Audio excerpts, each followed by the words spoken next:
சுதந்திரத்திற்கு பிறகு காங்கிரசினுடைய ஆட்சி அமைந்த பிறகு இந்த என்சிஆர்டி புத்தகம் எல்லாமே ஆளுகின்ற கட்சியினுடைய கையில் இருந்துச்சு, ஆட்சியில் இருந்துச்சு.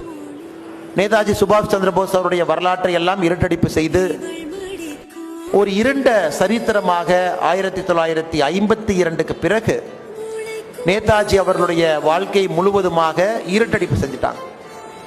இன்னைக்கு இளைஞர்களுக்கு நேதாஜியை பற்றி பேச வேண்டிய கட்டாயம் நமக்கு இருக்கு. காந்தியை பற்றி பேசுறது ரொம்ப எளிதுங்க ஐயா.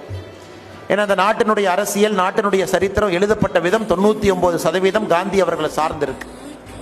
இன்னைக்கு காந்தி அவருடைய சரித்திரம் எந்த அளவுக்கு தெளிவா இருக்குன்னா, எந்த ட்ரெயின் நம்பர்ல எந்த தேதியில பீட்டர் மேரிட்ஸ்பர்க்ல சவுத் ஆப்பிரிக்கால இறக்கி விட்டாங்க, அவர் எந்த ரூபா டிக்கெட் எடுத்தாரு, இறக்கி விட்ட டிக்கெட் கலெக்டர் பேர் என்ன, அந்த அளவுக்கு சரித்திரத்தில் பதிவாயிருக்கு.